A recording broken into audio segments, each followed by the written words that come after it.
Hey, Mark. Mark?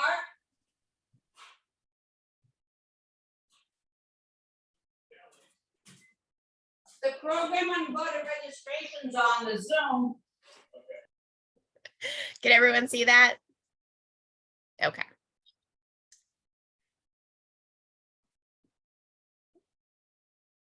Okay, well, thank you again for taking time this evening to learn a little bit more about voter registration.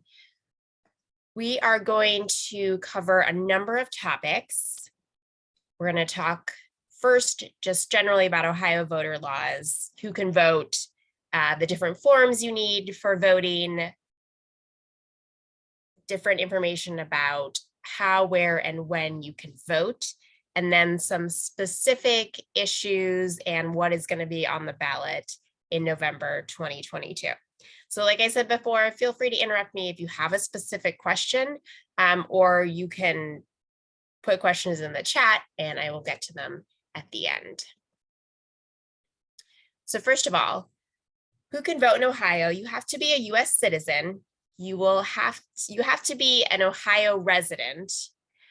I leave this bullet point up, although it can be a little confusing because you only have to be an Ohio resident 30 days by election day, and the voter registration deadline is 30 days from election day.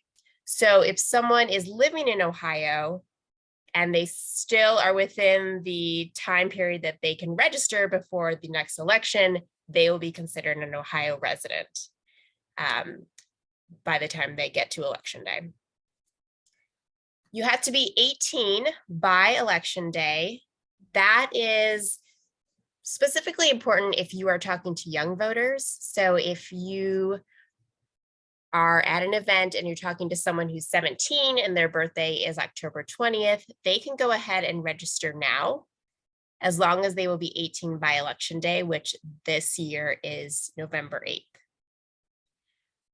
I think the most important thing I wanted to cover about who can vote is that in Ohio, as long as you're not currently serving time for a felony conviction, you can vote. And the reason there's a bit of confusion about this is because different states have different rules about prison sentences and who can vote. So in some states, if you have a felony conviction, your right to vote is taken away forever in that state. And in other states, it's more lenient. We are lucky in Ohio that our rules are fairly lenient, and as long as you're not currently in prison for a felony conviction, you can vote. The one caveat is that when you are released from prison for a felony conviction, you have to re-register to vote. We do have specific palm cards that we have available at voter registration events to give out to people if they seem interested in this topic and they're not really sure what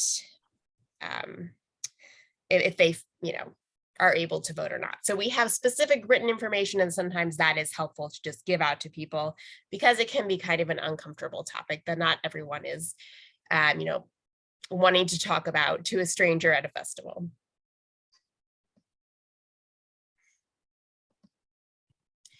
So next I wanted to go through a few special populations that have certain concerns when it comes to registering to vote. If you are working with a transient or homeless population, they are able to register and vote in Ohio elections. It can be a little more complicated for them because when you register to vote, you have to give an address. Most homeless shelters and local community organizations that serve transient populations will accept mail on their behalf. So for example, there's a few churches downtown that will. If you're working at the YMCA shelters, they will accept mail on individuals' behalf. Sometimes the ID requirements on election day can be difficult for people that are transient or homeless because they may not have a driver's license or a state ID. If that is the case and you're talking to someone that doesn't have these ID requirements, they can vote early in person or absentee voting. And we're going to go over more details about what does it mean to vote early in person or absentee voting, because the main difference between these early voting options and voting on election day, besides when you're voting, is that early voting doesn't require a specific hard copy ID. All you need to have is your date of birth and the last 4 digits of your social. So by kind of keeping this in mind, if you're talking to voters that are homeless, you want to not just register them, but if you have the chance, kind of talk to them about what their voting plan is, remind them that they'll have to pick up their information from the Board of Elections at the address where they have put down as their voting address. And finally, I wanted to talk a little bit about registering college students. This is an interesting voting population because they get to choose where they want to vote. They can either register at their campus address if they're living in a dorm or an apartment near campus, or they can register at their family's address. And the rule on this is whichever they consider to be their permanent home. And that really is just up to them. It's their decision. So for example, if there's a student that's going to Ohio State and is living in the dorm, their family is in Cuyahoga County up in Cleveland, they can choose to register either in Franklin County or in Cuyahoga County. And they can change that registration location before each election if they wish. They just need to go in and update their voting registration. One question we get a lot when you're registering college students is, does the address on your driver's license need to match your campus address? And no, the answer is the address on the driver's license doesn't need to match the campus address. And also, for example, if the student's family is from Indianapolis and they decide they'd like to vote in Franklin County, that decision that they've made to vote in Ohio is not going to affect anything with their out-of-state students' status. So out-of-state versus in-state tuition for any of the colleges in Ohio. Any questions about these special populations? Yeah, Elizabeth, I just wanted to throw something in that I learned when I was working the polls at Newman Center, is that they can't use out-of-state driver's license as ID. They need to have something with a local address on it. And we had to turn away, and it wasn't like we were getting a lot of kids coming in to vote. We had to turn away a few. We told them to come back with, like, the bill from the university or their cable bill, but they never came back. So that's something I didn't realize. And, few kids learned it the hard way. So I just wanted to throw that in at this point. Yes, that's a great point. Thank you, Ellen. So you do have to have an Ohio driver's license. It's just that the address doesn't have to match where you're currently residing right now. But if they have a Michigan driver's license, they'll have to use something that shows that they are currently residing in Ohio. Yeah. Okay. So the next few slides are enlargements of the voter registration form, which is a hard copy form. We're going to go through how to register using paper forms first and then get into the virtual options. Usually when I used to do this training in person, I would just hand everyone the voter registration form, but since we're doing it via Zoom, I have chopped it up into a few different sections.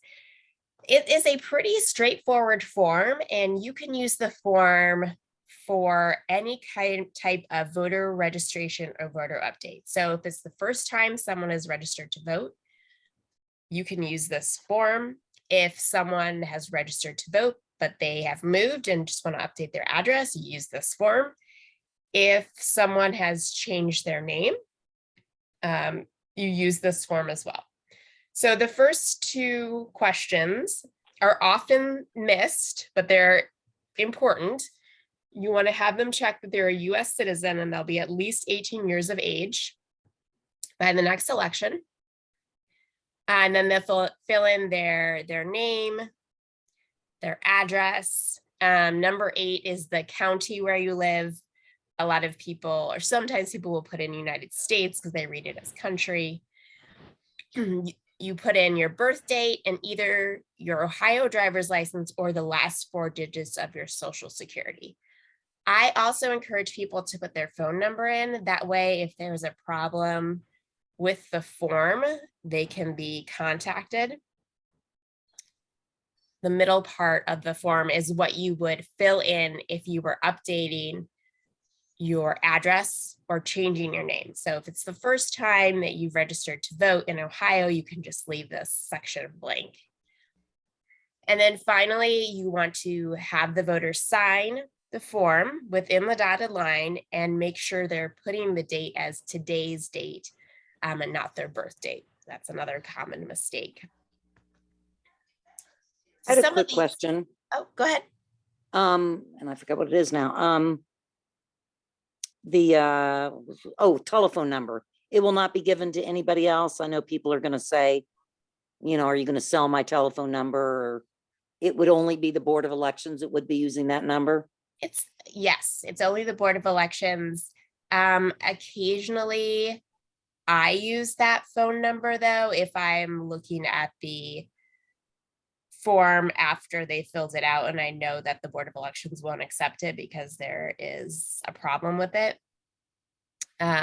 So sometimes if there is a phone number there as like the League of Women Voters staff member, I will call that, but we don't, you know, keep it on file or anything like that. So no, you know, the different candidates can't get that number and use it to call them or that kind of thing. Or is it public record where then? You know what? That's a good question. I'm not sure the answer of that. The That's a good address is question. public record. Yeah, the is public, address. Yeah. I don't know I'm about not phone. sure.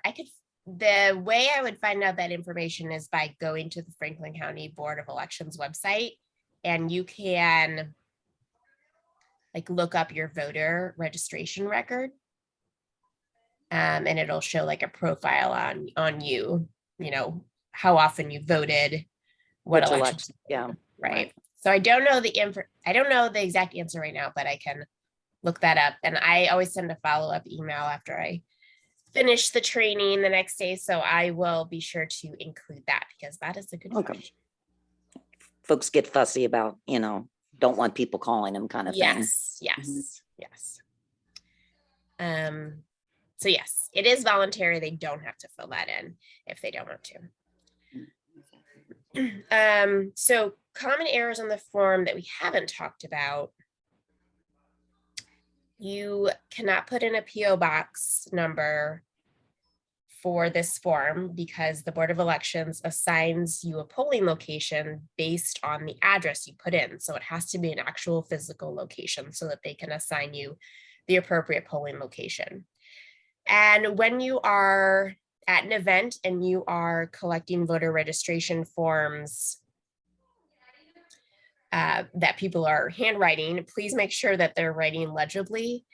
These go to the Board of Elections and they have staff there that try their best to read people's handwriting. But especially when we're getting into the busy voter registration season and they have a lot of forms, you know, they try their best, but if the writing isn't legible, then they really can't, you know, put it into the system. So I often like to take a minute after the voter has filled out the form. I ask them to hold on just a minute, you know, look it over real quick to make sure that they filled out all of the blanks, that everything looks okay and it's legible. As long as the voter is still present, they can make changes on the form. Usually I just have them initial it if they're making like a change that's obvious. One thing that you can do as the volunteer is you are allowed to fill out the form for a voter if they are present and they give you permission to, but they have to sign the form themselves. So for example, if you have someone who, maybe doesn't have great writing skills, or someone that's elderly and isn't able to grip the pen very well, you can assist them by filling out the information on the form as long as they sign it themselves. Once the voter walks away, you cannot make any changes to the form, even if it's a really obvious one that the answer to. You're not allowed to make any changes. Elizabeth, Yes. how do the candidates and the different parties get your email address? We talked about a phone number, but and your address is on your registration form for mailing. So you would get mailings from candidates, and they get your address from the registration form. But how do they get your email address? Well, they don't get it from the voter registration form or the apps, or when you request an absentee ballot, because they never ask for your email address. Okay. There's just lots of ways you can get information online these days. So, Okay. Well, I can tell you one way, if you ever contribute through Act Blue, every candidate in the country will have your email address.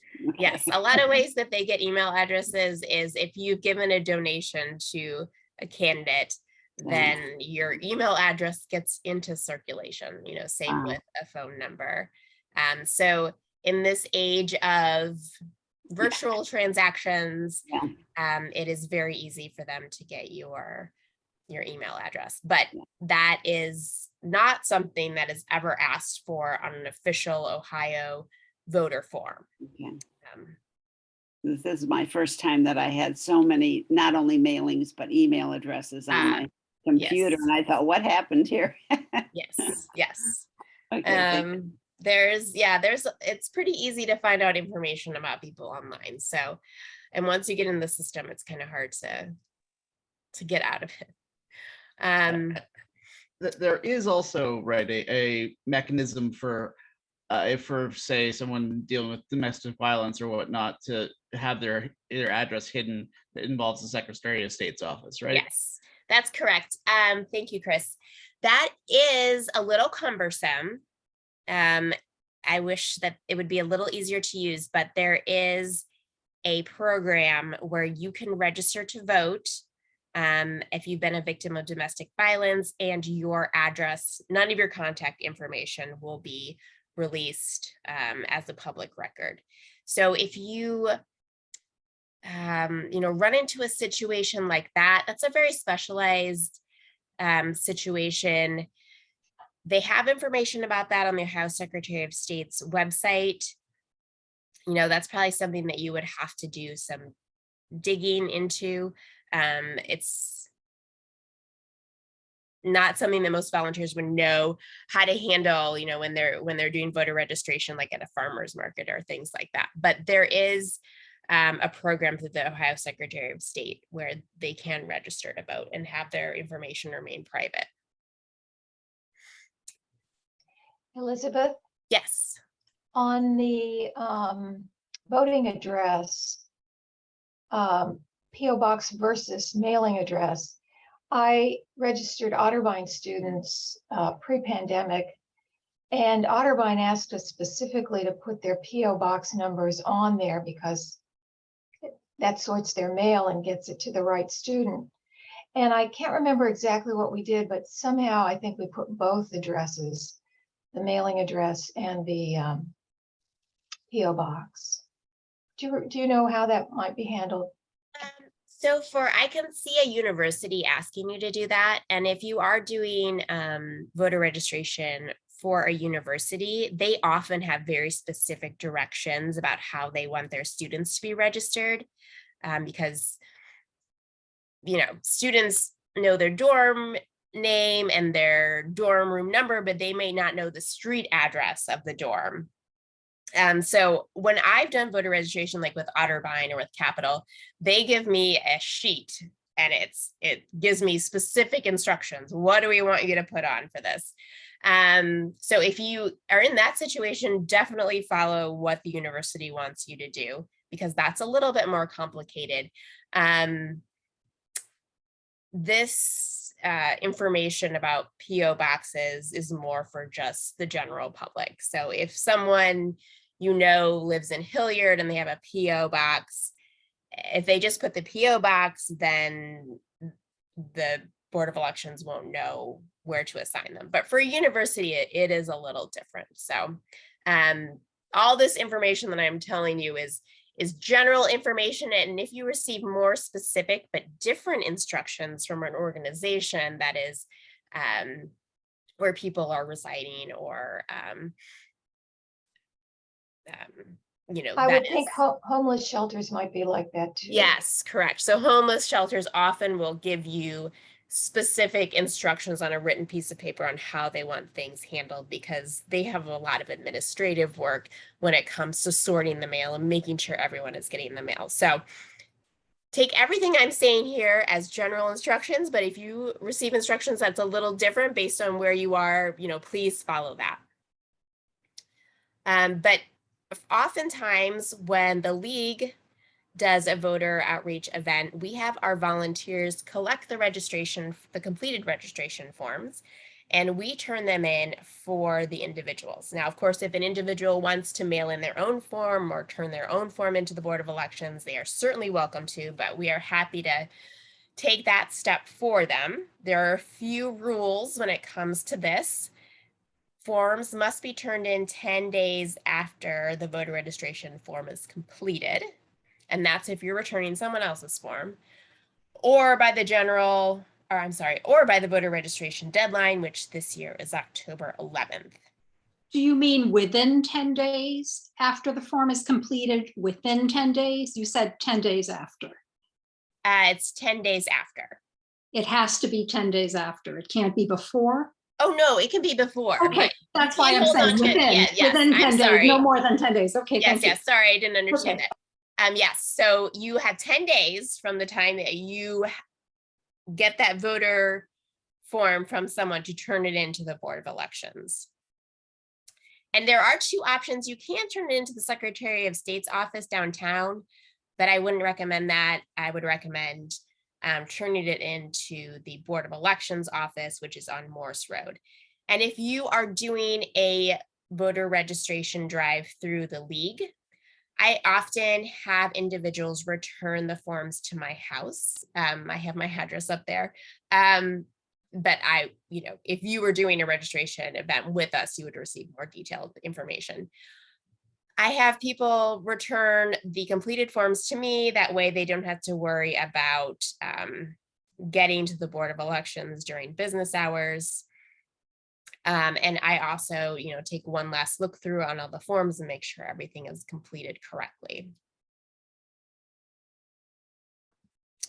Okay, so after someone is registered, you want to let them know what to expect next. Within 20 business days, the Board of Elections will register someone to vote and notify them by mail of the ID requirements for voting, the polling location, when the next election is, etc. So one thing to point out is that it's 20 business days, so sometimes it can be almost a month before a voter will have heard anything from the Board of Elections. Okay, so we just covered how to do hard copy voter registration, but the good news is you don't have to do hard copy voter registration all the time.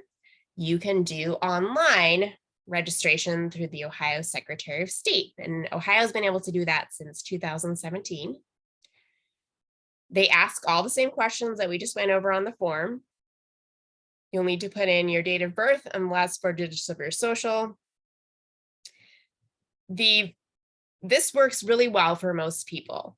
There are some voters that won't be able to register online, and those would be voters that don't already have a profile with the Ohio government. So for example, if someone just moved to Ohio from Montana yesterday and they've never paid Ohio taxes and they've never owned real estate or don't have an Ohio driver's license, they're not going to have a presence in any of the state databases. So they would have to fill out a voter registration form in hard copy and return that to the Board of Elections. But for, I would say 97% of voters, they can go online and register for the first time or update their address or change their name.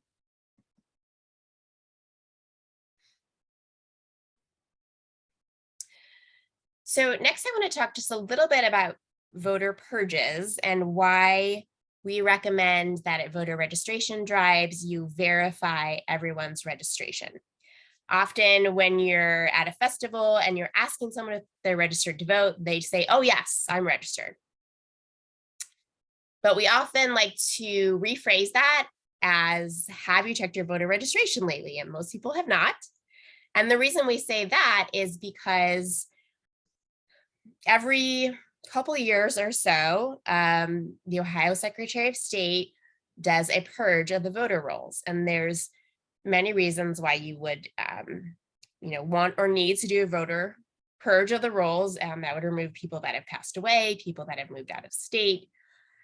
But they can also make some mistakes, as we have found through some of the most recent voter purges. So sometimes people are purged from the rolls even though they're not meant to be. And if you haven't voted for a while, you are able to be purged from the rolls. So if a voter says that they haven't voted, if they can't remember the last time they voted, or they think they only voted, like in 2018, they definitely want to check to make sure that their registration is current. And you can do this really easily. We have big pieces of paper with QR codes that we put on our tables or on our clipboards when we're walking around registering voters, which let voters check their registration status. It'll take them to the Secretary of State page, and they just put in their first name, their last name, and the county they live in. And if their name comes up, like let's say I checked on myself, Elizabeth Greaser, I live in Franklin County. I'm the only Elizabeth Greaser that lives in Franklin County. So there's only one option when you put in that name. And if it shows my current address, then I'm all set. Sometimes you will see a voter look themselves up and they'll notice that the address is incorrect. Maybe it's somewhere they lived 3 or 4 years ago. Then you know that they need to go and update their registration either online or through a paper form. And sometimes when you look a person up, there's nothing there at all. And if there's nothing there, they definitely need to go and re-register themselves either online or with a paper form. Elizabeth, Yes. I just wanted to share, I have a hyphenated last name, and a lot of times when I've gone in to check, I didn't know exactly how they had my last name listed. So I had to try a couple different variations to find it. So I just want to throw that out there because I've had that experience myself. Yes, that's a good point. Sometimes you have to try a few different versions of your name. And sometimes if you have a name like John Smith and you live in Franklin County, that's a high population, there could be quite a few John Smiths. The good thing is there's no harm in filling out a new voter registration form if you are unsure. The Board of Elections will just take that form, they'll process it. If you're already registered, they just use that form you just filled out as the most current one. So, if you're not sure, just to err on the side of caution, you might as well just fill out a new form. It won't hurt anything. Elizabeth, I had a question. We didn't have that that QR code on Saturday. And what I found out I don't know if you go by yourself, if you use that code, this happens, but you get that thing that wants you to prove you're a human happened when we were trying to check people. And I didn't realize that you know how it has pictures. And it makes you check the thing. Yeah, so I don't know if people just go to it themselves, if they have the pictures or not. I hope they don't. But if you're doing it for somebody else, you can get those pictures. Yeah, I think they've started putting some more I don't know what you would call them, checks, I guess, on the website. So you may have to like do the little click of like, which frames have stoplights in them? Yeah, yeah. you know? No, I was just wondering if you send a person there, to the code, do they have to deal with that, are you a human being? When they're doing it themselves off that code? I was just curious if it works. I should try it for myself. Oops, I just checked and I had to do that. Oh, really? When you're doing it for yourself? Oh, I don't think it's But anything you I can know get I was around. registered. gosh. It's something that's on the government's website. It's on their end. So it's not something we can Yeah. like skip. Okay, because I screwed up on somebody's because I didn't realize that was going to pop up. So Yeah. And you You can all do should it be for a voter, forewarned. but I really recommend if they are, willing to do it themselves, you just let them do it themselves because yeah. if they know how to operate their own phone, and then you're not trying to like share your phone with them and all that stuff. Yeah. But But of course, was it depends really- on the situation. Yeah, it was so crowded on Saturday. It was really hard, Yeah. because it's that school resource thing and everybody came through, had at least 2 kids with them. So, Yes. and we did learn we need to have more candy next time because we went through it all. I'm not blaming you, but man, those kids were grabbing those suckers. Ellen is talking about the league just did a voter registration at the Columbus City Schools Back to School Resource Fair, and I think they had about 10,000 people come. So it was quite a big event. Yeah. Okay, just wanted to double check on that. Yeah, unfortunately, I think that you'll have to click through those. Anyway, okay. So you let people know that they have to do it if they get the code. Yes. Anna, did you have a Elizabeth, question? I do. Let me lower my hand. And the question is, does this league also register people who might be in group living, like assisted living? Yes, we do. We have done that in the past. Is that different than, it should be different, I would think, than other venues, like if you're on a college campus or something like that? Right. So if you are registering people, are you talking about whether or not they're able to kind of register online or? Anything. First of all, getting access to a facility with senior citizens, and then sometimes we're nonpartisan, but partisan organizations fight for that sort of thing. And Right. The implication is, or the thought is, someone's going to go in and register everyone and put them down for a certain party code. That's why I'm wondering, does this league do that? So in my experience, the assisted living retirement facilities here in Franklin County are always very happy to have the league come in. They use our voter guide, especially our hard copy voter guide, so that they can find information about candidates. I have found that most senior citizens in these facilities are avid voters. To them, it's very important that they're voting every time. They want to make sure that their absentee ballot applications are going in. So I agree with you. It is probably would be quite difficult to get into an assisted living facility if you're a part of a partisan group. And we found that with most nonprofit organizations, the league is able to come in and do voter registration, like for example, with Columbus City Schools, because we are nonpartisan. So we tend to focus a lot of our efforts on working with those nonprofit organizations that are only interested in having nonpartisan groups come in. And that includes food pantries, that includes just other city and government organizations and schools and things like that. And hopefully senior residences or facilities would be included, because they do come and go. So it's an address and that sort of a thing. So I will say we have, because our organization has been around for so long, we have a number of league members that are in various assisted living facilities around the county. And they often will contact me and say, I'm hosting a table at, whatever event that's going on, and I want to make sure I have all my information there to register my friends.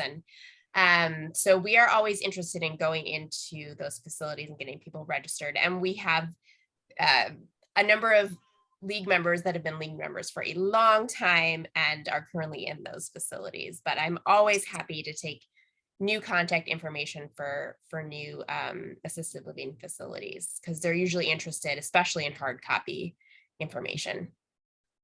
Thank you.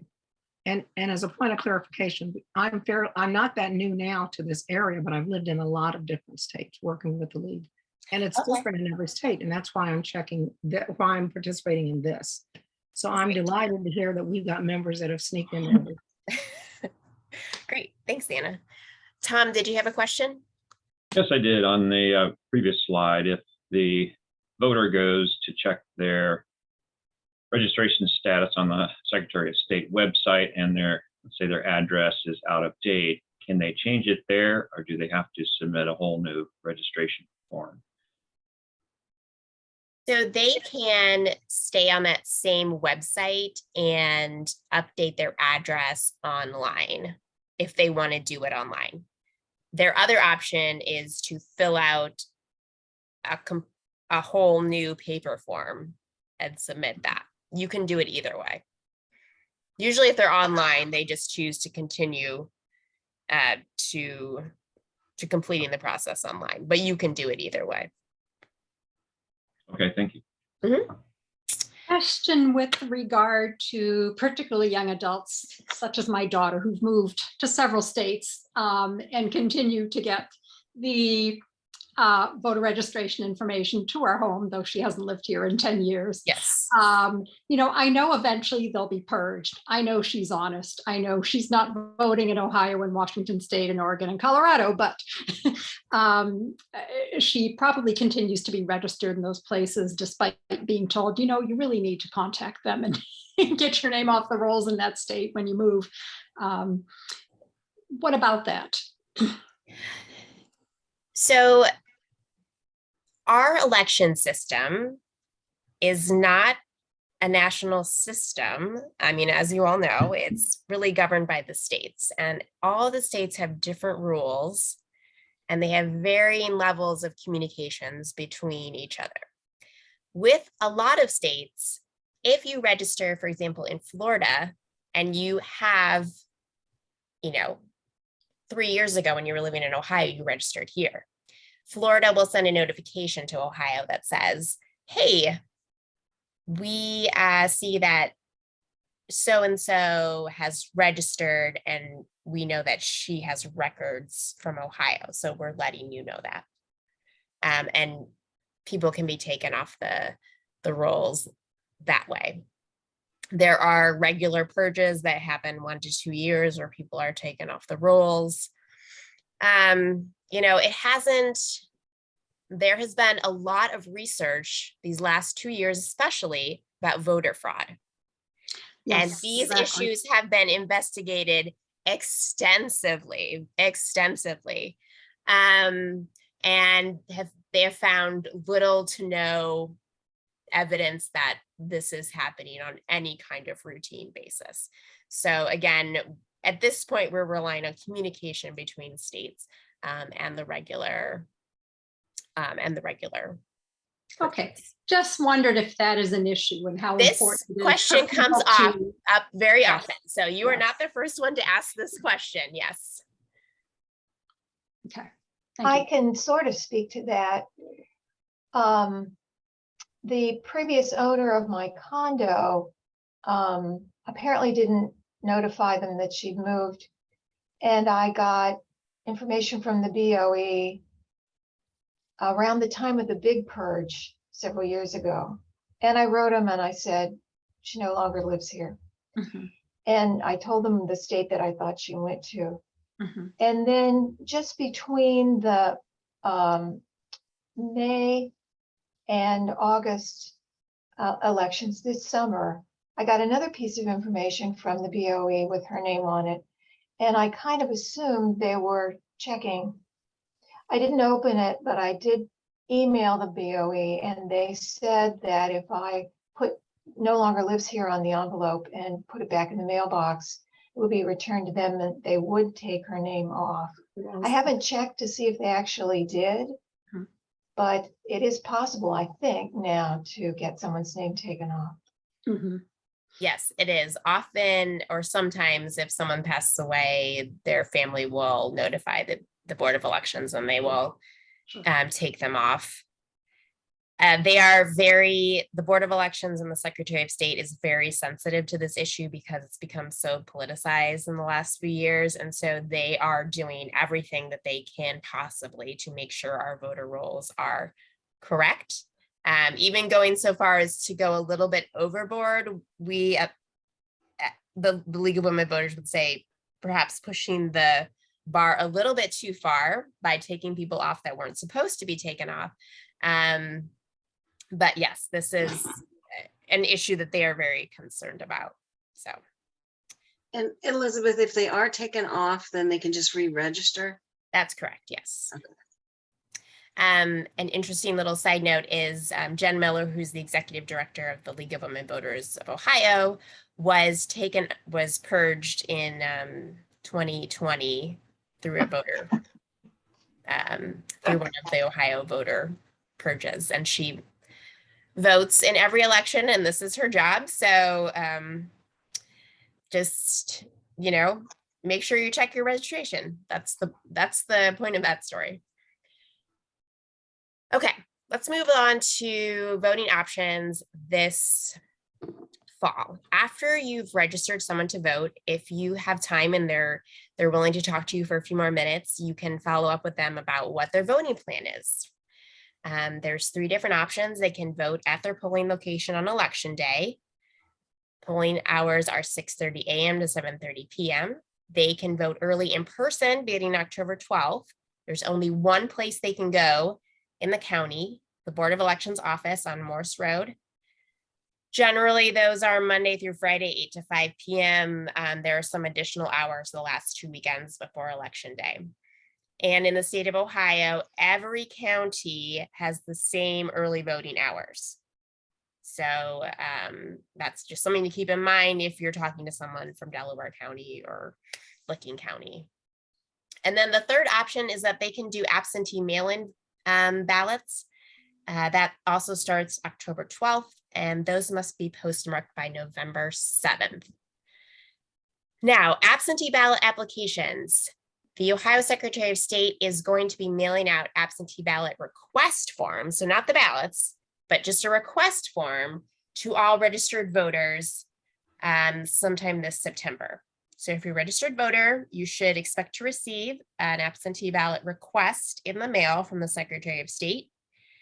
If you are at a in-person voter registration event, we always send absentee ballot request forms with our volunteers, and they can go ahead and fill it out right now. They don't have to wait for the form to come in the mail. If a voter knows they want to vote absentee by mail, we encourage them to fill out that request form as soon as possible. That way they will be in the first wave of absentee ballots that get mailed out in October. Absentee ballot requests cannot be submitted online the way voter registration forms can.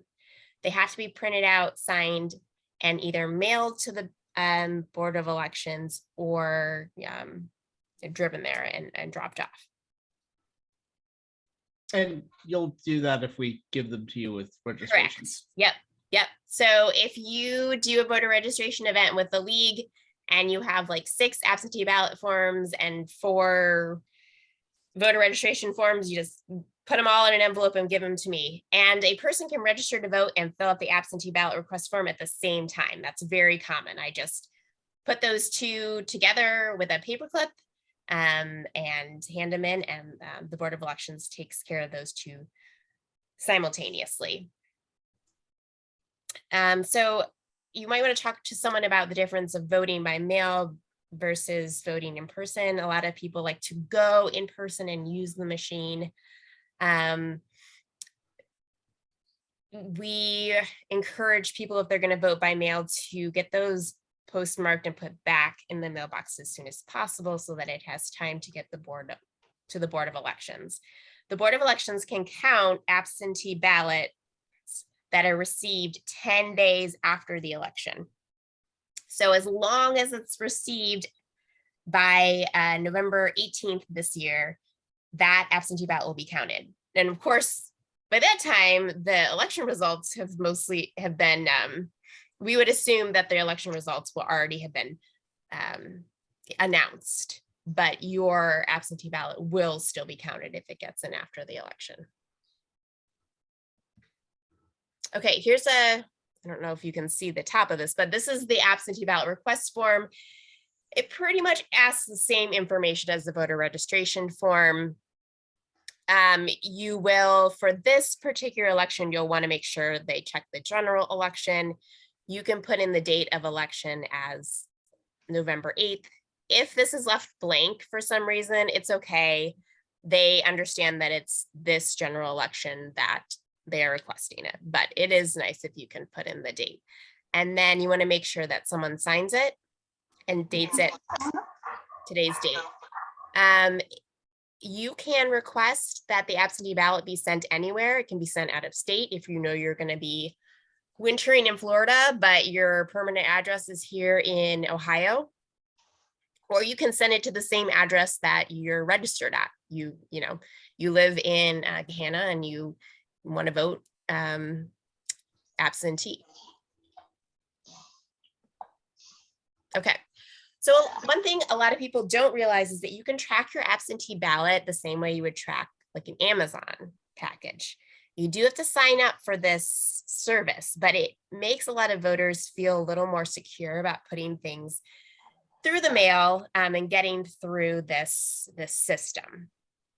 I've done it a number of times. It works great. You can sign up for texts or emails, and they will send you 3 texts or emails.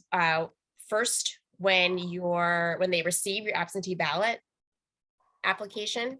The second will be when they send out your absentee ballot.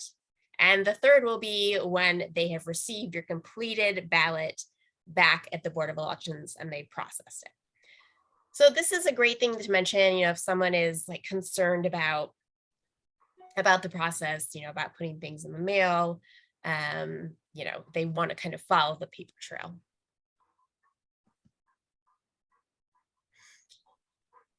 I got a quick question.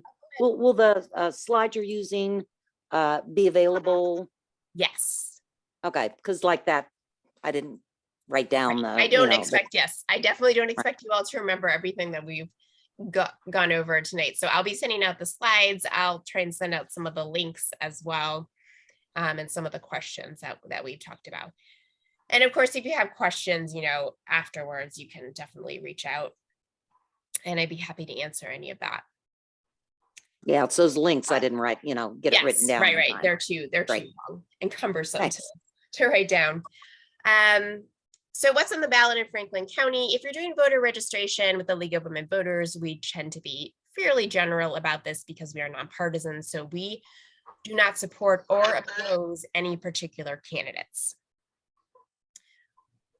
Voters will be voting on governor, Ohio U.S. Senate, the Ohio representatives, Ohio legislature, both Senate and House of Representatives, the Ohio Supreme Court judges, Common Pleas judges, the Franklin County Auditor, and the Franklin County Commissioner, as well as various ballot issues that may be different depending on the locality that you are in. There are going to be 2 statewide ballot issues. They're both congressional amendments. The first is a congressional amendment adding a citizenship requirement for voting. This is, I'm trying to think of a very neutral way to say this. It is already a requirement that you be a US citizen to vote in Ohio, but they are putting this specific language in the Ohio Constitution. The second ballot issue is going to be about bail bonds, determining the bail amount based on public safety. So we will have more information about these ballot issues. The league always publishes a pro and con statement about each of the statewide ballot issues. So it'll be a one-page document that describes in a nonpartisan manner what the issue is about and some of the pros and some of the cons, and what it means to vote no and what it means to vote yes, because sometimes that gets a little confusing. Sometimes the ballot language is such that if you vote yes, you're actually saying you don't want the issue to pass, if that makes sense. Okay, so if you do a voter registration event with the league, we have various hard copy materials that we provide you with. If you're interested in getting some of these materials for various nonpartisan voter outreach activities, I'm happy to pass those on. I just need to know that it's going to be a nonpartisan event and activity. So we have specific palm cards for voting with a felony conviction, voting with disabilities, and for election protection. Election protection is if an individual is having trouble voting, like they're turned away from their polling location and told that they're not allowed to cast a ballot.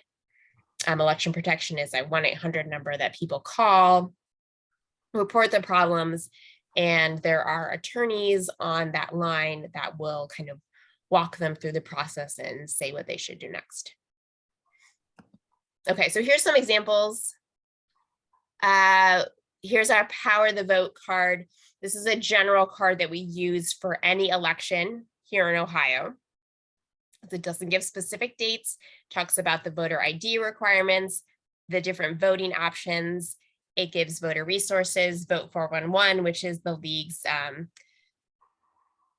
voter guide, has candidate and issue information for the upcoming election, election protection. We have information about where to check your voter registration and where to find information about judicial candidates. Okay, I talked about election protection already. Let's see. Okay, just some tips for voter outreach, and some of you are experienced voter outreach volunteers and perhaps even have more and different tips than this. But the first is to be nonpartisan, no matter what an individual comes up and says. If they, they try and, I'm going to be honest and say, actually, the hardest thing to be nonpartisan about is if someone comes up and starts talking to you about an issue or about a candidate and you personally really agree with them. So that's actually much harder for me to be nonpartisan about than if someone comes up and they're, talking about this candidate that I would never vote for in a million years. And, that's easier for me to be a professional and just say, well, let me help you register. But if someone, is kind of talking about your candidate that you like personally or your issue, it can be quite hard to be nonpartisan. At our voter outreach events, we know that we're not going to register everyone that we talk to. Some people will tell us they're not registered, but they're not interested right now. We think, or kind of keep in the back of your mind, that even like a small encounter with a potential voter may, make them register at another time, or, start thinking seriously about voting. And we also, I'd recommend that if you're doing voter outreach, the conversations you have with voters, people that are already registered, but maybe aren't sure about what, if they should do early vote or not, or they're not sure who's on the ballot, or, they just have a voting question. Like you're providing really valuable information, because things in Ohio this year are extra confusing. We have an ongoing redistricting saga going on. The voters are dealing with new legislative districts. They may not be sure who what their new districts are or who they're voting for. So you being there, just taking some time to talk to them and answer their questions is really important. And You also don't have to know all the answers. I think I proved that in this training, as several of you have asked me questions and I didn't know the answer to. So although voter registration can seem kind of simple on the outset, there are so many details and we do not expect you to know all the answers. So it's better just to say, you know what? I don't know, and I can pass your question on to someone who will look up the information and get back to you if you're interested in that. Okay. We're getting to the end here. If you're interested in doing a League of Women Voters voter outreach event, we have a lot of volunteer opportunities coming up. We are doing the Westerville 4th Friday event this Friday. We are doing, we've been invited by Impact Community Action, which is the community group that works with individuals on the South Side and also all across the county to get them help with their utilities and other benefits. So we're going to be working with their clientele to get them registered. We are working with a number of food pantries that includes the Fresh Market on Parsons and Linden and NSI Food Pantry. We are participating in National Voter Registration Day, which is September 20th. We're going to be at library branches, both Bexley and Columbus Metropolitan Library. We're going to be at the OSU Hospital East. So there are a lot of opportunities. When I do the follow-up email, I will send you a link so that you all can sign up if you are interested. I got a question. This is Beth. I signed up for 4 of them today. I assume we'll get instructions about, picking up the material to. Yes. You will always get an email from me. Usually I try and do it about 4 or 5 days in advance, giving you the contact person at the organization, any details that I know about what to expect. Some of these are more of like clipboard events where you'd walk around with a clipboard. Others are you'll have a table and you'll have the ability to have more resources there and talk to people, and give you an opportunity to ask any questions. Okay. I do have my own tables. Well, that's good. We went to the African festival Saturday, and so I bought some tables for that. Denise, do you have a question? I do. My question is, I am a member of a sorority, Zeta Phi Beta Sorority Incorporated, and we have scheduled some voter registration drives, particularly with a CCS high school, and we would like to get some of your voter registration materials. Okay. Can I? When you send, can I go ahead and send you an email to get some of those materials, or do I need to wait until you send us the presentation? I'm going to send that out tomorrow morning, but you can feel free to send me an email tonight, and we can get that worked out. Janet, who's on this training call, has a similar situation where her church has been invited to go to several CCS football games and do voter registration there. So the league is providing, just some handout nonpartisan voting information materials. And I am happy to do that for anyone who has events planned that they would like to make voter outreach part of that event. It doesn't have to be like an official league event for us to pass out the information. We just want voters to be informed and to get that information out to as many people as possible.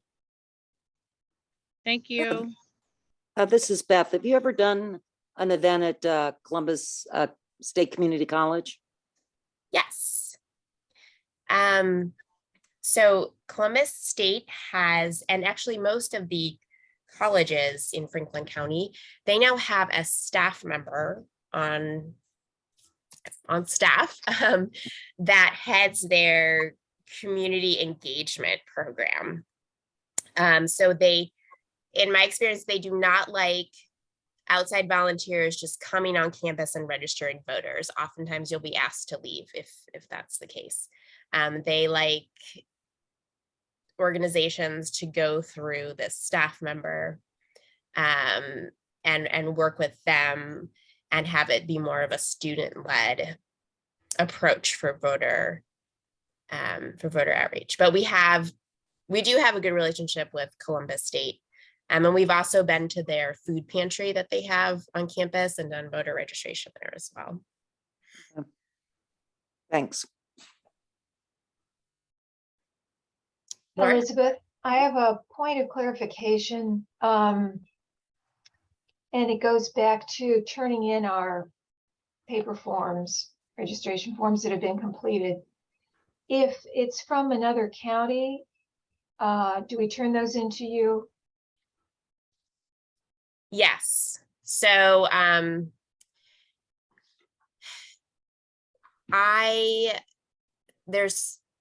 yes, you turn those into me. So what I do is I usually will mail them in a league envelope to the county board of elections where they're supposed to go.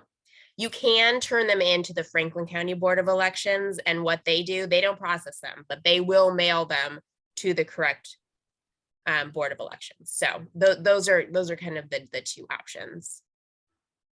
Would it be helpful if I took them to the, say, the Delaware County Board of Elections myself, or do they have to go through you? Oh, they don't have to go through me.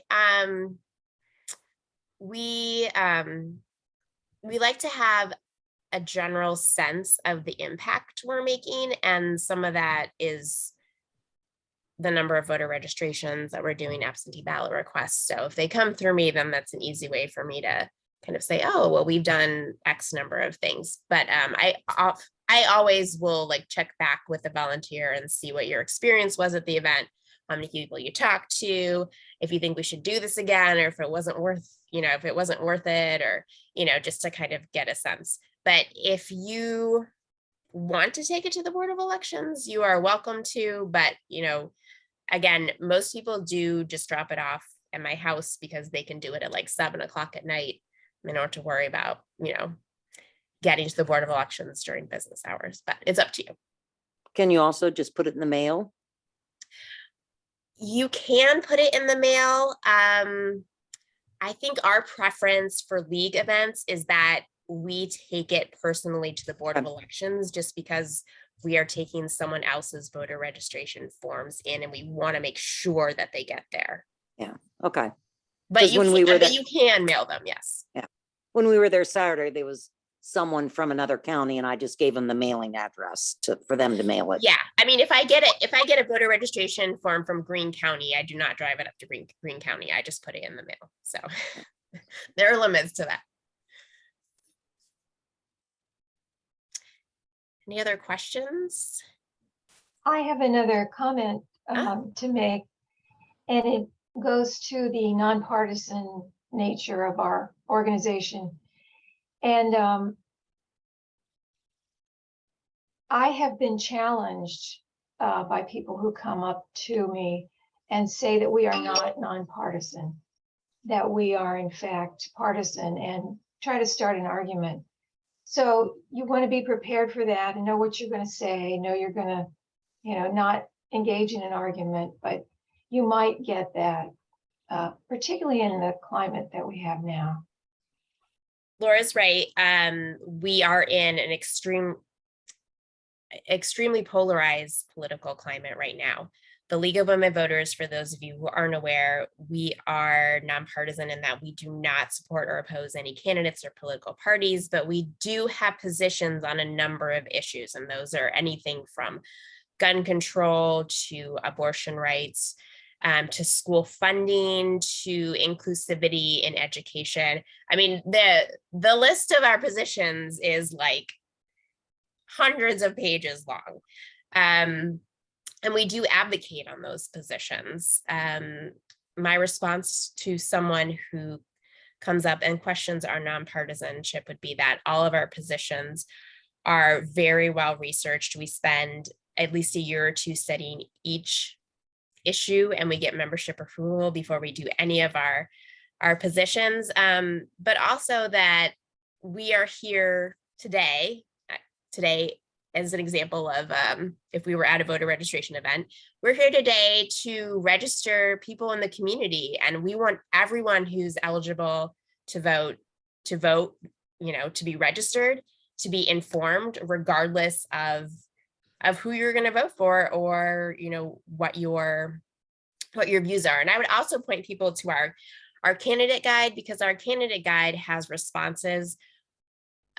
Hopefully, I'm still in the process of getting that around, but hopefully from every candidate that's running in Franklin County, and it's their responses in their own words. So it is not our analysis of their position on gun control or their position on, you know, inflation. It is their words on what their platform is. So that's another really great nonpartisan resource, and I think that helps members of any party decide which candidate, you know, best suits them.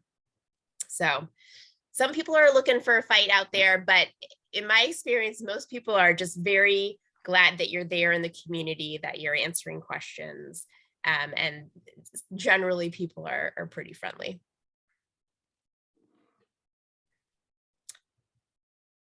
Okay, well, it's 8:08. Sorry, I know I said I would be done at 8 o'clock, but it's a little past. You can look for an email for me tomorrow. If you think of any further questions, please feel free to reach out. Like that's what I'm there. I'm there to support you all. So I appreciate you taking the time tonight to tune in, and I hope to see you all soon. Thanks. And I'll get back to you tomorrow with my estimates of people and such. Thank you, Chris. Yes, I was gonna reach out to you tomorrow. Yeah, okay. No, it's just been yeah. I know. No, I know. See you Can soon. you stay on for one Take quick care. question afterwards? Sure. Wait, let me Okay. stop the recording here. Sure.